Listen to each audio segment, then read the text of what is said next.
We're going to go ahead and get started. I just want to thank everybody and welcome you to the first in the Medi-Cal Certification 101 series.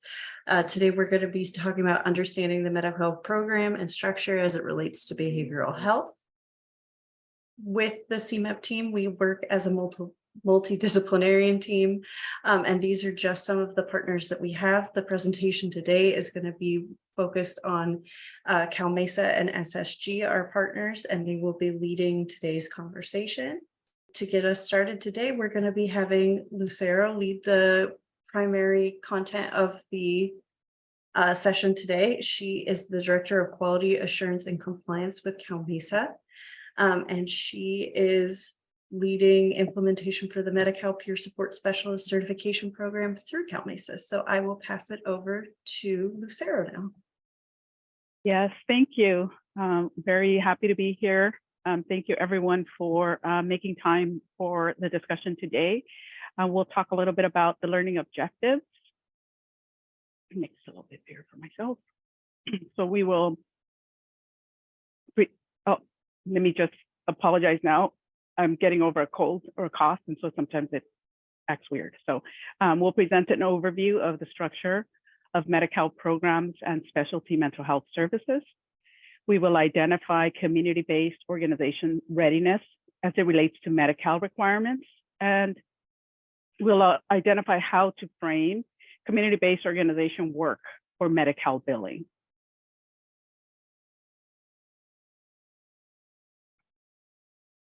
All right, so in terms of the agenda, we will take a look at the Medi-Cal structure, behavioral health plans structure.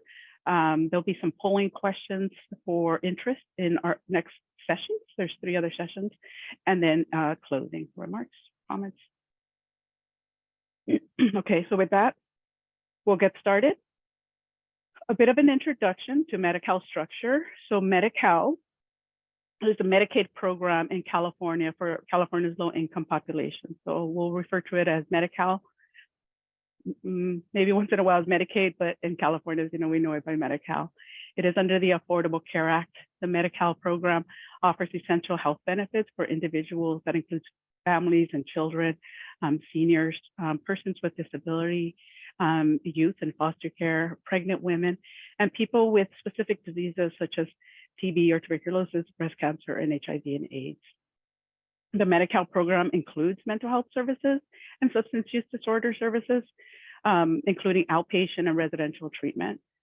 Medi-Cal is financed equally through the Department of Healthcare Service at the state level and the Centers for Medicare and Medicaid at the federal level.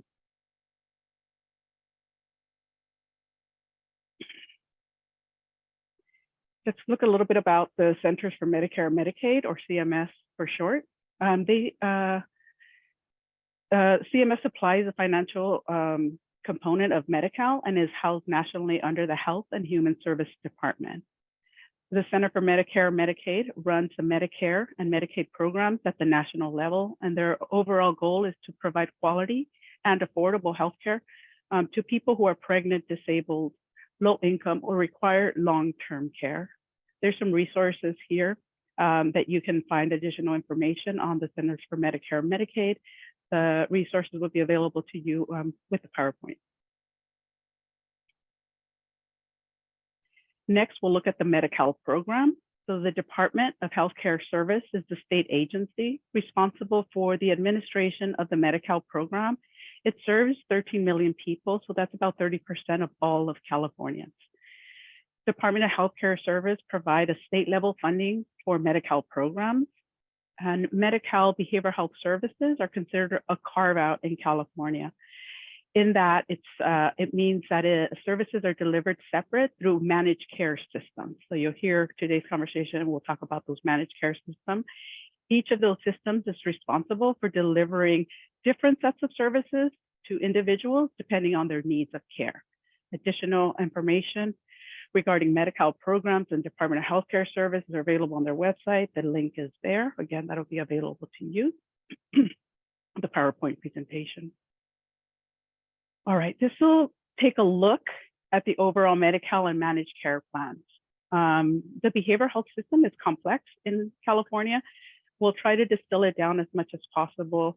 For our conversation today, we're going to look at the main managed care plans. So mental health plans, often we will refer to these as behavioral health plans when we add mental health and the substance use disorder programs.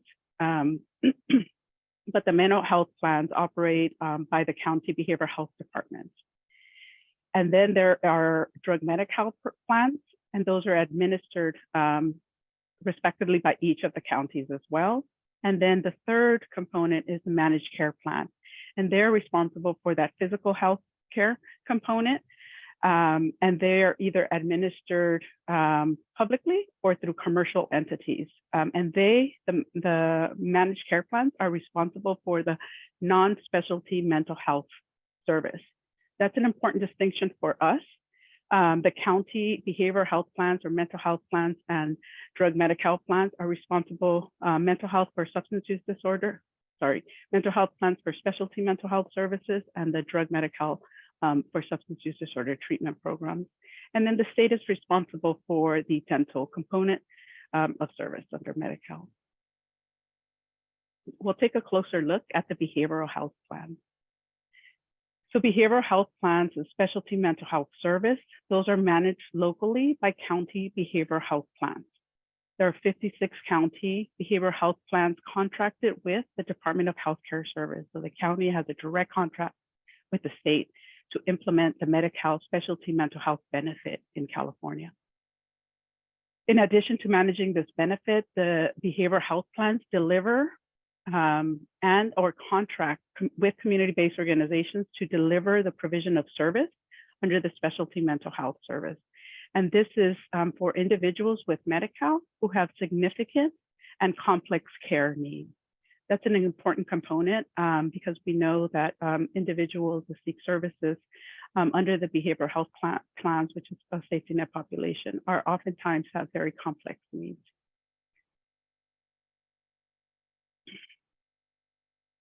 The other side is there's drug Medi-Cal. So there's a drug Medi-Cal.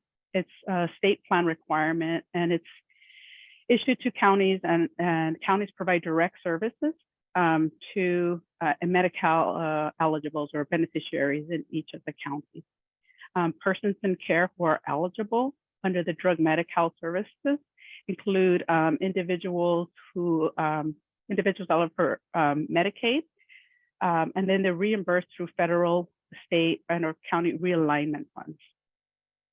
And then there's the drug Medi-Cal. What's covered under that is eligible for individuals that need substance use treatment under the drug Medi-Cal certified program. So let me back up a little bit. So any person who receives drug Medi-Cal services must be delivered through a certified drug Medi-Cal program. Within the county systems, there is also a drug Medi-Cal organized delivery system, and that system was piloted in 2015. It's a program that is a more organized delivery service of substance use disorder to people who are eligible for Medi-Cal and have a substance use disorder need. Participating counties in the drug Medi-Cal organized delivery system program provide beneficiaries or residents that have Medi-Cal with a range of evidence-based substance use disorder treatment, in addition to those available under the drug Medi-Cal program. So the drug Medi-Cal organized delivery system provides a more robust and rounded service for the beneficiary.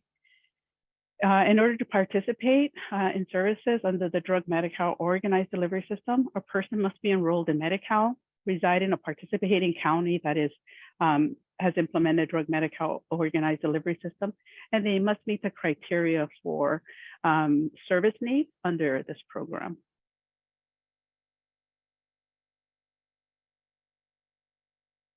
We'll take a look at the managed care plan. So we took a look at mental health under specialty mental health. We took a look at substance use disorder plans under the drug Medi-Cal coverage. And now we'll look at the managed care component. And so the managed care plans, they're responsible for the majority of the medical or the physical health benefit and non-specialty mental health service for individuals. Managed care plans provide mental health services to those with less significant or less complex care needs.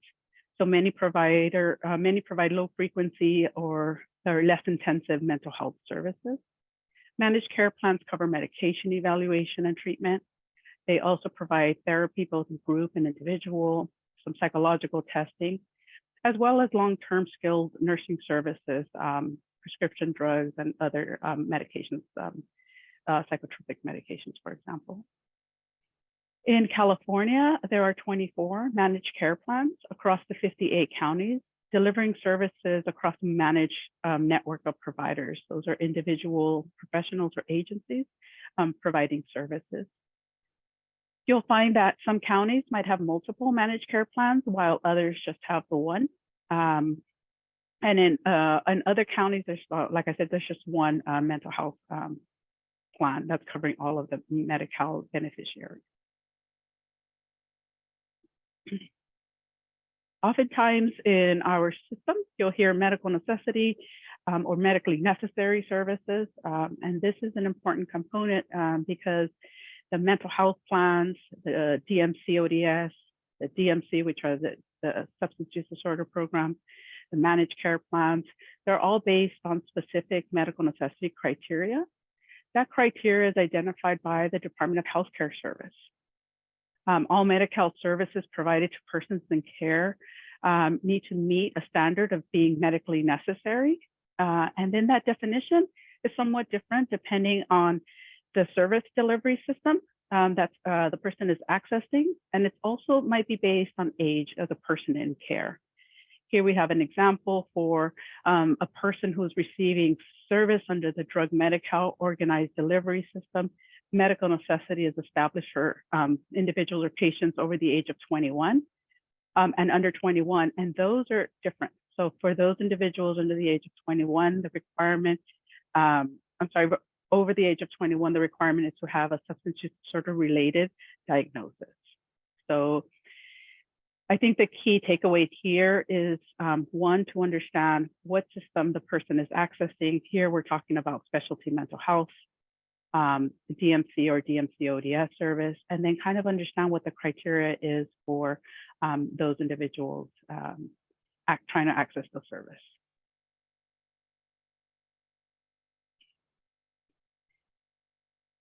So here we want to take a look at the contractual structure.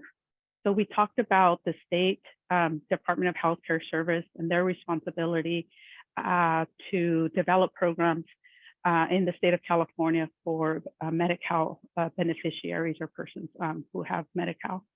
And then that responsibility is delegated to the counties, either for mental health service or substance use disorder services. And the mental health and or substance use disorder provider county, they contract with community-based organizations. And you see that on that top, I guess the top three, whatever those are, brackets. And so, of course, there could be more than one community-based organization. Sometimes there are multiple. Services are generally either provided directly by the county or through its contracted network, which are community-based organizations. Through that contracting, and that's obviously the conversation today, the Medi-Cal certification and that sort of thing, the community-based organization delivers a service based on the need of the county. So the county, in essence, says, we need additional provider types to support us in the delivery of services to our beneficiaries in our county. They contract with a community-based organization for specific service types or service delivery. That community-based organization, as you can see, has a contract with the county. And then the county will directly submit reimbursement service or reimbursement to the Department of Healthcare Service for all of the services provided. Those that are provided by the county directly, and those provided by its contracting network or community-based organization. That's an important component because obviously this is a conversation about Medi-Cal certification. Is in California, the requirement is under specialty mental health service and for DMC and DMC-ODS, those services come through the county behavioral health plans. there's lots of different funding available for the service of specialty mental health services and substance use disorder services. Of course, Medi-Cal is the one we're speaking to about today, but there could be other types of funding, such as block grants, funding through the Mental Health Services Act or MHSA. And then there could also be other grants, so some collaboration with service providers. It's important to understand where the funding is coming from, what are the set of regulations that are connected to these different funding streams, what kind of data collection is necessary, what does reimbursement look like. All of these questions are oftentimes tied to the type of funding and delivery of service that is available or permissible.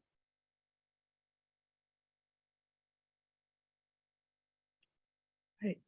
And I think with that, I pass this over to our colleague from SSG, Trong. Am I right? No? Yes. Thank you, Lucetta. Okay. But before we do that, I know we have a pretty large group, so I wanted to see if folks have questions. So if you have questions, please feel free to pop it in chat, and one of our chat monitors from CARS will be able to help us, or unmute, and if you can ask your questions directly. We had asked participants to hold off on questions, Lucero, until you're done with the presentation. So we'll pause and see if anybody would like to have questions directly.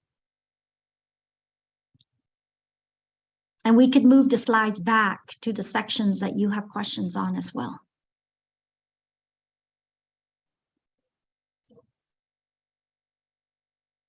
Okay, yep. Mics are open, so you can unmute and we'd be able to hear you. Does anybody have questions? Yes, Yolanda, please go ahead. So, hi, everyone. So I just had a quick question. So as far as like contracting, does the contracting, does it have to go through like a local county, or does the state ever contract directly with CBOs that has a Medi-Cal billing, process in it? I could speak to the specialty mental health and the substance use disorder. Those are through the county behavioral health plans. So that might occur perhaps on the managed care side, but for specialty mental health and SUD, it goes through the county system. The counties are responsible for the delivery of those covered services, and they must ensure that those services are available to its residents that have Medi-Cal. Okay, great. Thank you. Thank you, Yolanda. Other questions? If you raise your hand, we also will know that you want to speak.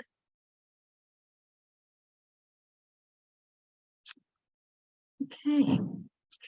Well, what we'd like to do is next is to ask you a few questions so that we could learn a little bit more about your interests. So as Leah had mentioned, we had envisioned this to be a series, and it's monthly. So we have a session every month. So today Lucero started us to kind of give us a big framework about kind of how we see the funding and where we are if we're CBO in the stream. And then subsequently, we would like to have a session where we could discuss the funding, the types of funding options in the different counties. So each county at this point, for example, Mental Health Service Act, right? They have different process that the county is going through. So we'd like to focus on funding streams in the different counties in the next session. And then we'd like to be able to have a session on the nuts and bolts of certification, the details, the checklist, and what is it that you have to prepare for. So that would be session 3. And then session 4, again, we would plan to have matching of county folks. So if there's, because as you see here, the county-based, community-based organization would have to contract through the county.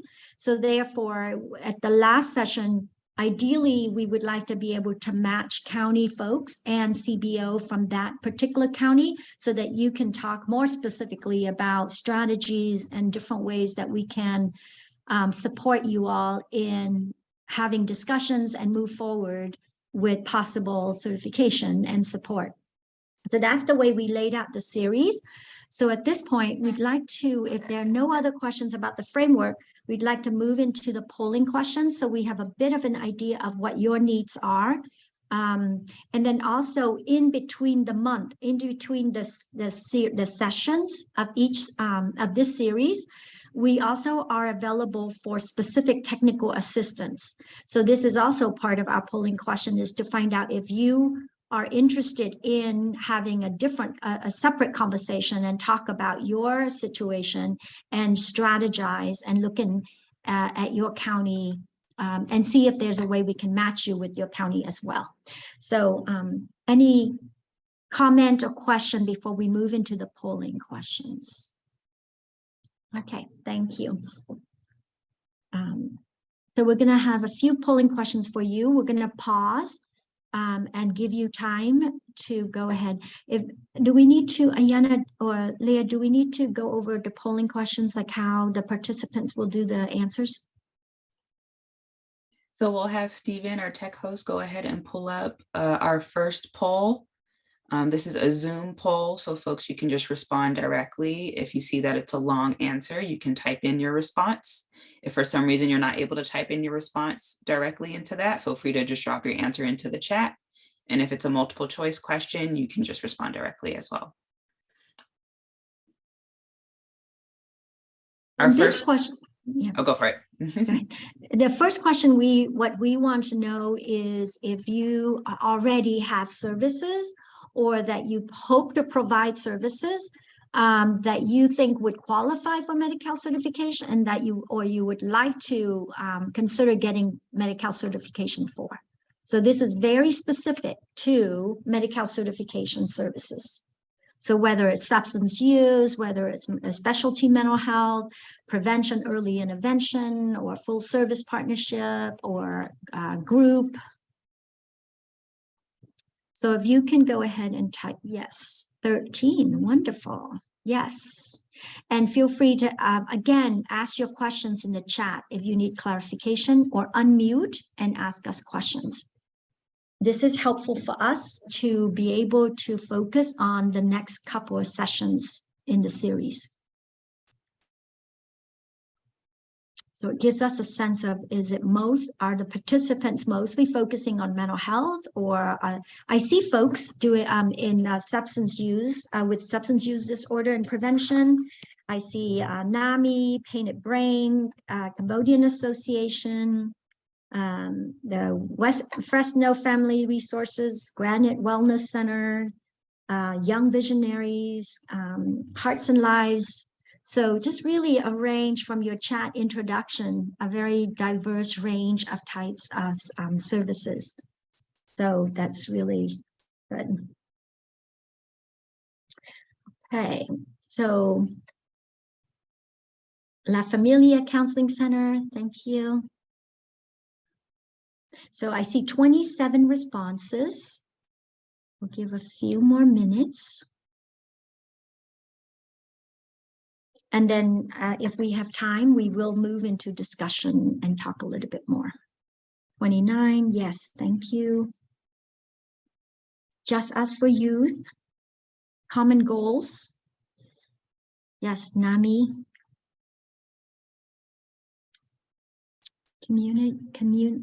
Communify in Santa Barbara. Thank you. And this session is recorded so that we also will be able to reach out to you as well.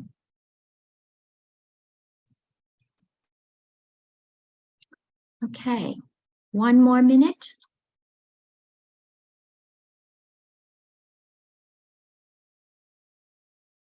Last chance to give us that. Okay. And then if we could go to polling question number 2.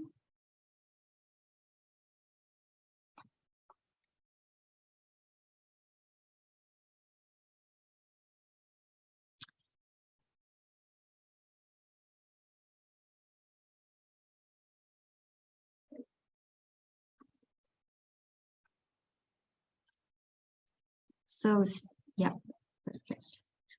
So this question, what we're hoping to find out is, have you identified your funding source? Is it Medi-Cal, Mental Health Service Act, block grants, other grants? It gives us an idea of what folks are thinking. Okay, so it's quite a mix. Okay. Okay.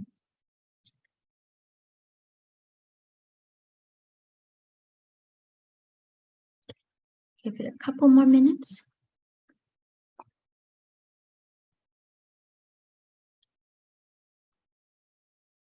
So it looks like Medi-Cal, Mental Health Service Act, other grants, and then block grants.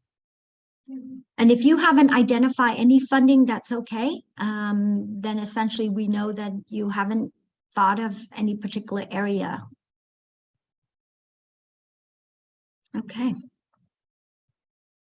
I see 27 responses. So we're going to go ahead. Eligibility. So question from Marissa, will this course go into more specific eligibility aid codes that can be used for SUD services? We will probably cover that, some of that, maybe in the last session, because this is much more on sort of globally looking at where you're at in terms of what your services that you're providing. And then is there funding? That's why have you identify your funding sources? And then what are your strategies to get connected to counties so that you can get contracts? And if you do get contracts, what are the specifics in order to get certified to be able to bill? And then when you're talking about eligibility aid codes, that's the after certification, it's the billing codes, right? But to answer some of that question, even in anticipating the funding and the certification process itself, you still have to be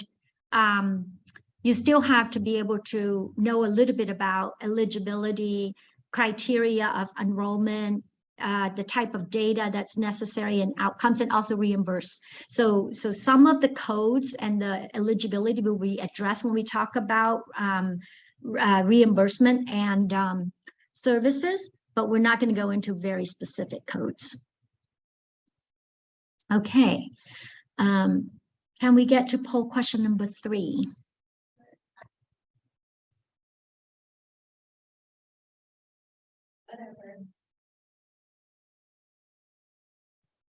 What funding administrative issues would be helpful to address in the next sessions? So we are trying to decide to focus our discussion and our focus in the next session with you.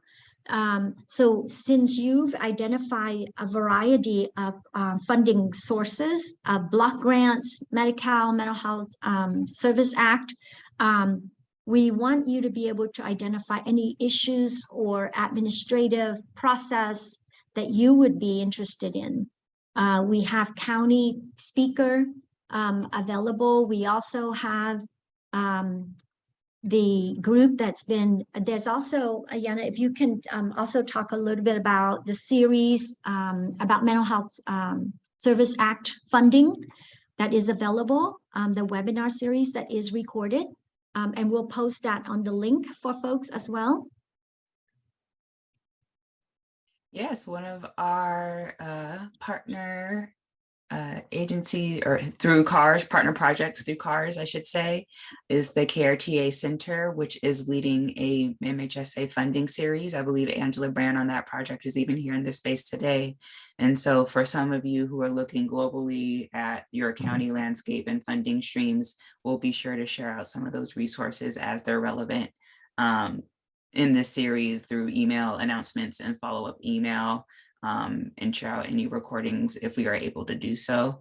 But just be on the lookout for more information for that. I know there's more sessions to come in that series as well, which is running concurrently with this Medi-Cal series. So we just wanted to make sure we plug that and make sure y'all know that that's another resource that's available at the same time as we're doing this series on the CMHEP side of the house. Yes. Thank you so much. Yes, Angela just posted in the chat the link. If you could please feel free to check into that website and also look at the wonderful information that they've been providing and will continue specifically on MHSA. So those of you who indicated that you're looking at that funding stream, that would be a really good resource. And then we're also, based on your responses, we're also going to be able to identify other resources that we can pop out to you during the month as well. Okay. And can we share the response, Stephen, so that we can see some of these responses? That might be nice for folks to see. That would be great.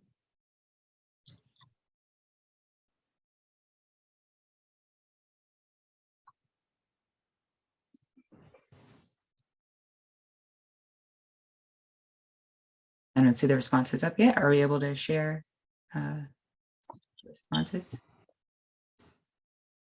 We can stop share the slideshow, and then if that would help with the other sharing.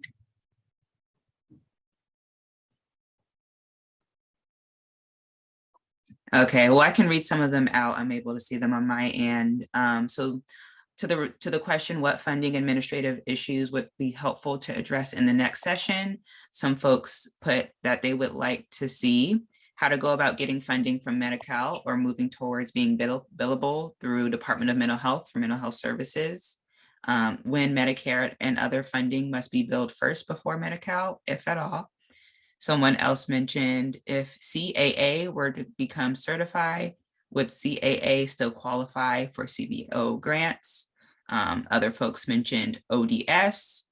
And I also see in here how contracts, reimbursement, and funding typically works for CBOs contracting with this mental health CMHP for SMH services.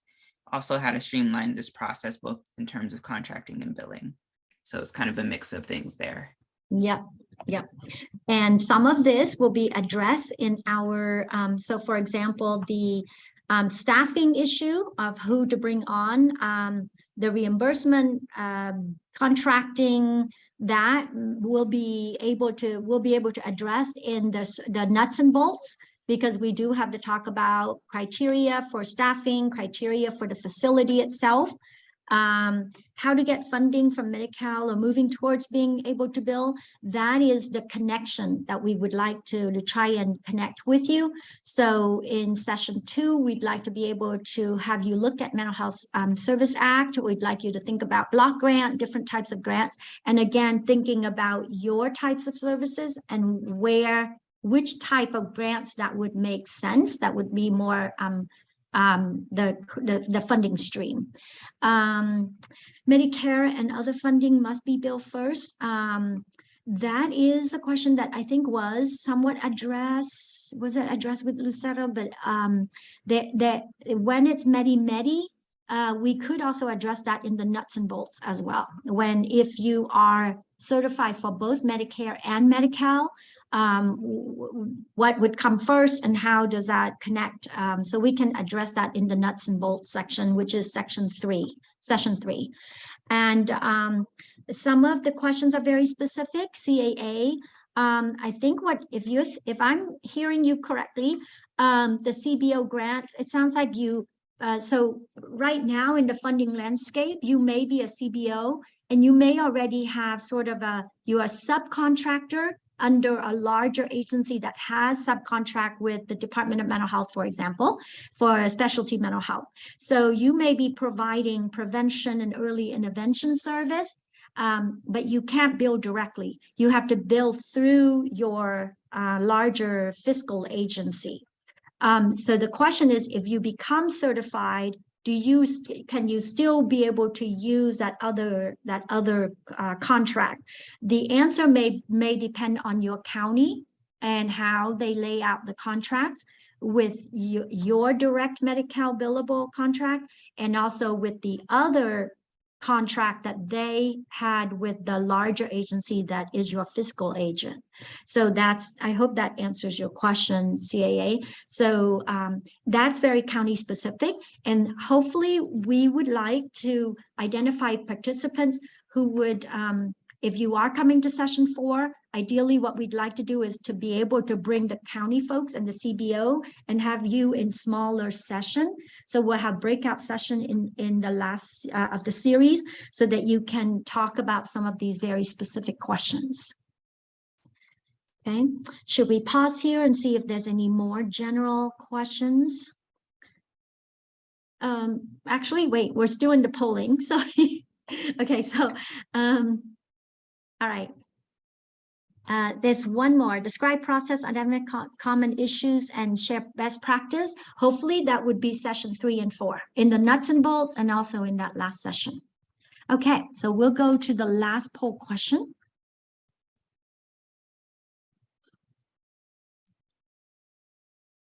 And again, you can ask other questions in the chat as well while we're answering poll number 4. Oh, yes, this is a yes/no question. And if you do consider that you would like to have a follow-up technical assistance session, with CMHEP, please maybe type your contact info either directly or to Leah. Yeah, there you go. Thank you. Leah is posting a form for you to complete and send it to CARS. And then cards will be, thank you, Carlos.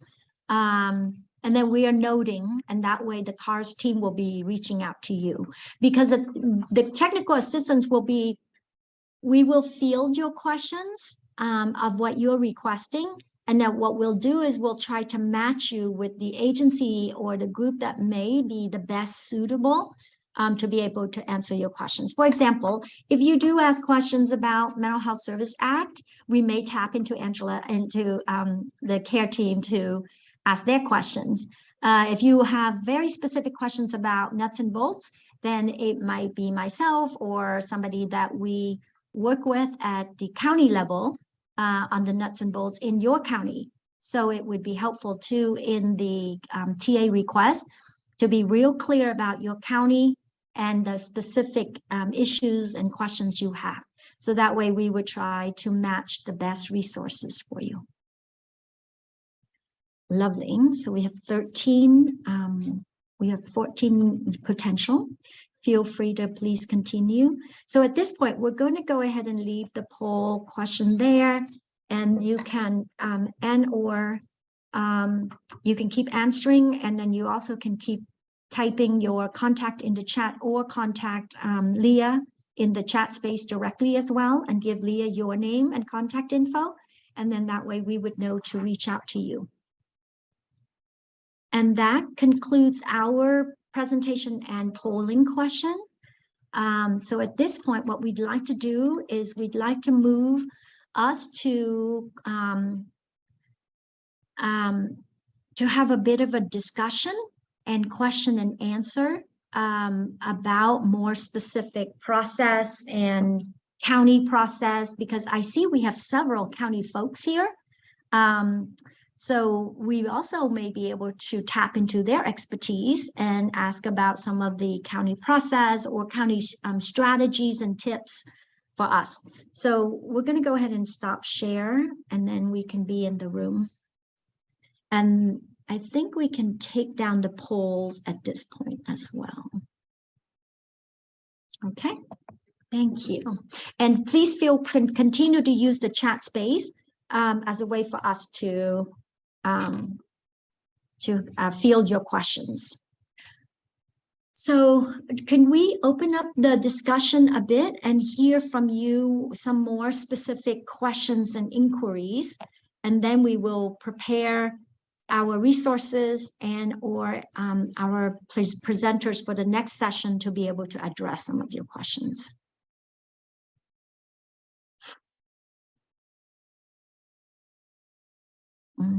Feel free to do your hand, raise your hand, or Microphones open to Carlos. Go ahead. Hi, thank you so much for putting this on. So we're a little newer, CBO, but right now I'm a supervisor for a program called PACT. We provide not only mental health counseling services, so we have a clinician on board. We've become a practicum site for doctorate students and the like, but we also have drug and alcohol counselors. Right now we're in the middle of getting our application in to Medi-Cal, but there's a few, like one of the questions I have is, I was told to be able to bill for drug Medi-Cal specifically, you have to have a licensed physician on board. So there's like a lot of questions I have about like next steps for where we're at. Are they two separate applications for like Medi-Cal and then drug Medi-Cal? And then like, is it best to just like hire these people and then do it? Like, what do the contracts even look like? Like, I think that's one of my biggest questions is like, let's say we hire these staff, right? A licensed physician is not cheap. Are we just going to be paying them until eventually hoping we start seeing, you know what I mean? So questions like that, I think that's where we're at. Yeah, for sure. And thank you so much. Great question, because it really actually helps us kind of go from the broad to the very minute. So Lucero, feel free to, if you want to answer the broad question, but my understanding is the certification for mental health services is separate. The certification for service for substance use disorders is separate. So it's two separate processes. And the requirements for each is different, slightly different. You do need a head of service in the mental health side. You'll need to have a head of service who's a licensed practitioner, but they don't have to be a medical doctor. Whereas with substance use side, you do need a director, right? A medical director who is a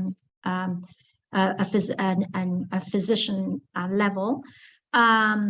So it is two different streams. And some of the facilities issues, the fire clearance, some of those nuts and bolts are similar.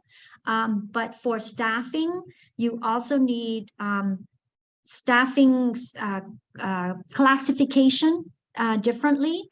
And so each of them are very clear in terms of their application about the staffing and how you lay out the full-time equivalent and, you know, what category they're listed in. And then for billing purpose, it's the same. What you would do is you would have to classify, and it's like in the mental health, you would classify the therapist, right, as a provider. They are qualified to bill certain codes for mental health. And then your case managers are qualified to bill certain other codes, and similarly in the SUD side as well. So does that answer your question? So the other question, which I'm sure some of the other CBOs may also be having similar, is it is expensive to hire a full-time medical director, right? And especially if you don't have enough right now and you're just doing a small scale, say 50 clients at a time or 100 clients. That is a sort of that's a question of collaboration. And so this is something that maybe in your county you may want to think about, is that whether you may be able to hire a director that can, like, we've had like collaboration where we share like we share supervision and oversight, we share quality assurance, etc. And so these are kind of the strategies and tips that you may want to explore locally to see if you have other agencies that would be able to collaborate with you. And then you can talk about possibilities of sharing. So that's one of the strategies we've done in our corner, right? I'm in Los Angeles County, and I work with a lot of the Asian American Pacific Islander communities agencies. So we share resources that way. Does that answer your question? Follow-up question? Yeah, so it does answer that first question. I know they are separate and you do have to have certain staff, right? Does the medical director have to be full-time? But I think the second question that kind of scares us a little bit is, like, how do the contracts work? Like, is it gonna eventually pay off? Like, let's say we do grow so much kind of thing, right? So we're able to provide the max services for our community. Is it just like a matter of we hire the medical director, we start providing services, and then, we start billing, and that's how we are paying for them? Yeah, it's always sort of a chicken and the egg, right? And that's what we've always been saying that to our because we're a CBO too, right? And we contract, and we've always been saying that to the contractor, right?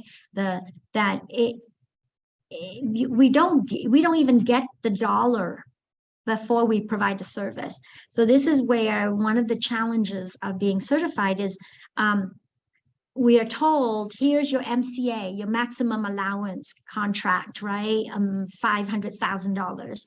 And then we have to hire people, and we have to be upfront, and we have to have the cost of hiring, facility, and setting and doing the service. Then we bill for the service, and we get paid at the end.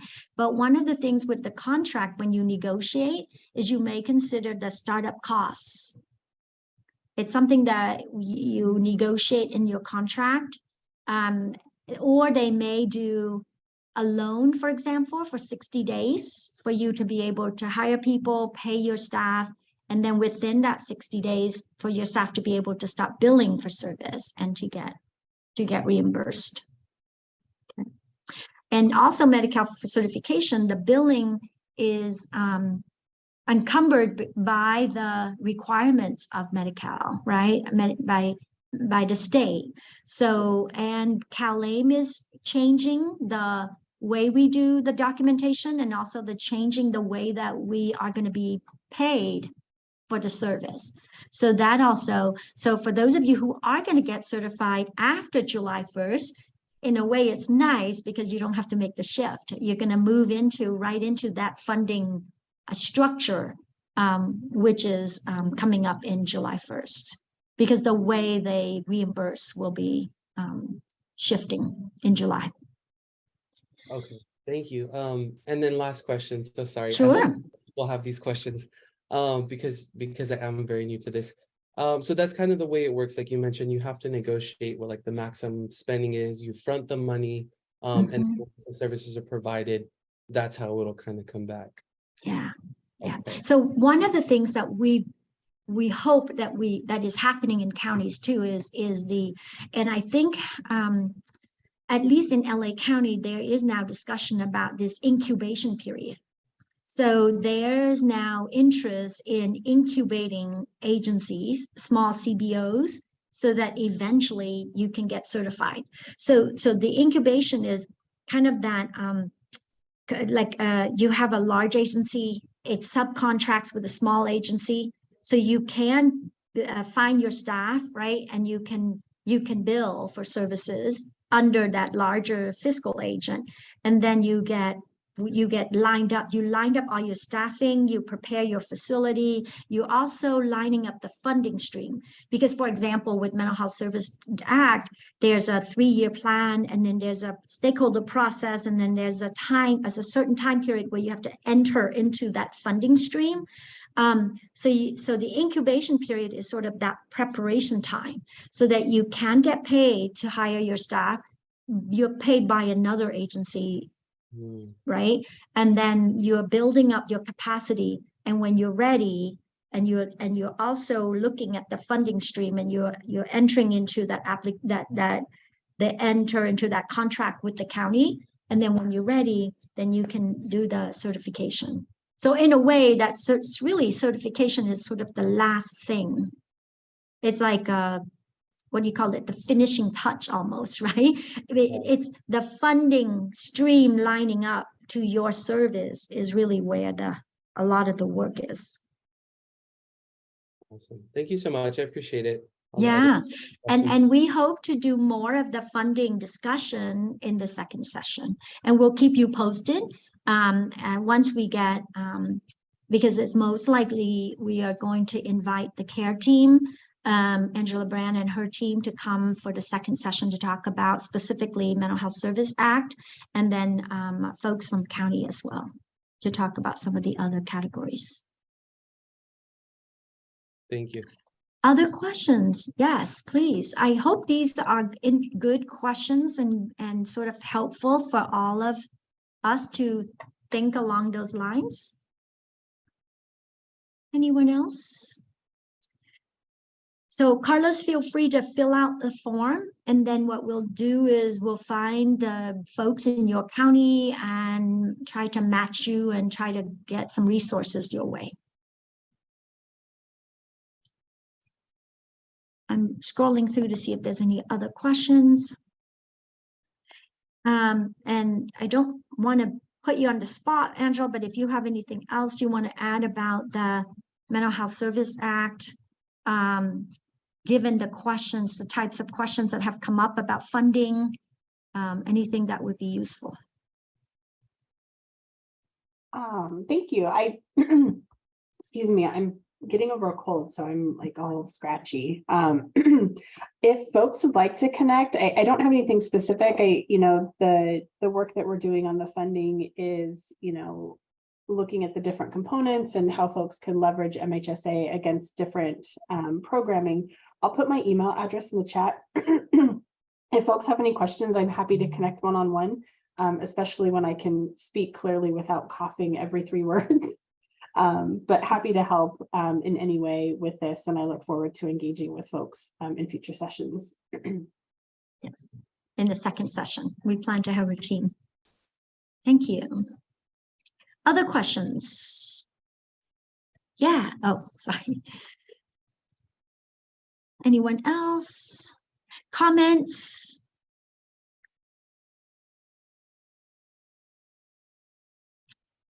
The challenges of Medi-Cal certification. Are there any county folks who would like to share a little bit of your experience?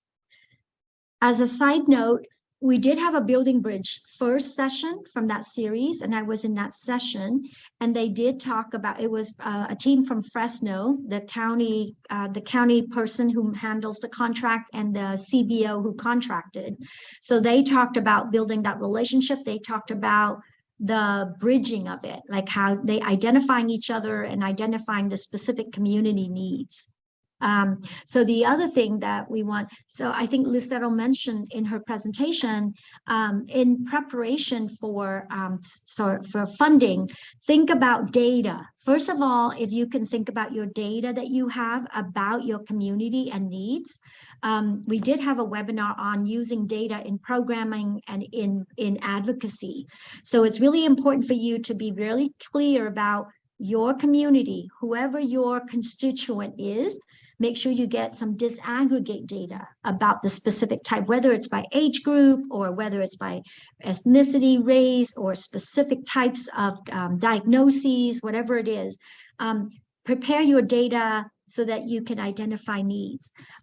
Be real clear about the types of services and where they fit in the continuum of care. So think about a mental health, like a specialty mental health. There's like a continuum of very acute hospital-based to prevention and early intervention. And then there's like full service partnership and other prevention in between.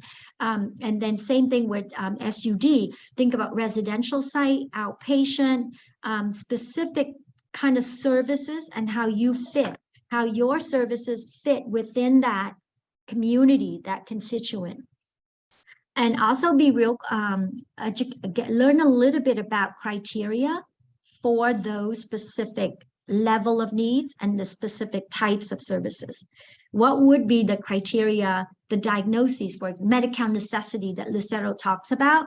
So what would be considered Medi-Cal necessity for full service partnership or for outpatient care versus prevention and early intervention? So it's different type of criteria to be able to receive those types of services. And then think about outcomes, because these are the categories that you're going to address in terms of submitting your proposal. So when there's an RFA or RFP, right, a call for proposal, you are prepared. You have your data, you have your homework, you can talk about you can describe your service. Because for the nuts and bolts of certification, you will have to do a whole program description from A to Z. You know, how they come into your program, what kind of services spelled out, and then also the outcomes. What are the criteria for you to discharge them from your service? So you anticipate coming from A to Z, right? Referral in, how do they get referred to you? And then what do you do in between? And then what do they do when they graduate from your service? So as a anticipation in thinking about your funding, so these are the kind of criteria and these are the categories for you to think about. And we'd be happy to meet with you and kind of go over your specific details if it is something that is useful for you. It's 2:28, so I'm going to turn it back to Leah. Well, I want to thank everybody for their time today, and I wanted to just reiterate, if you have specific TA or if you have any follow-up, I will drop that in the chat again. We will have a recording of this webinar available within the next 2 weeks. So if there's anything you missed, or if you just want to take the time to review this one, we should also have the first series of the Building Bridges webinar recording up. So if you'd like to view that, if you're planning on joining in that session, that should be available for viewing as well. We will be sending out certificates of completion following this session. Those also take about 2 weeks. And if you're interested in obtaining any CEUs, CEHs, and you're going to be attending more than one session, we are setting it up so that you can get multiple CEUs for the sessions for that same $25 fee, so you don't have to pay it for multiple sessions. So if you're planning on attending a few, we will have you just wait, and then you can get all your CEUs at once. And if you are interested, you should follow us on our Instagram. It's just been recently updated in the last couple months, and a lot of really great content is appearing on there. Once again, if you have any needs about CMHEP, or if you have any questions in regards to TA, check out the CMHEP website and feel free to fill out any TA requests, and we can get you a little bit more one-on-one if that's what you are looking for. Or if you have any questions that come up that you would like to have addressed in upcoming sessions, feel free to send those to us. We're more than happy to take a look at it. And once again, thank you everybody for attending today.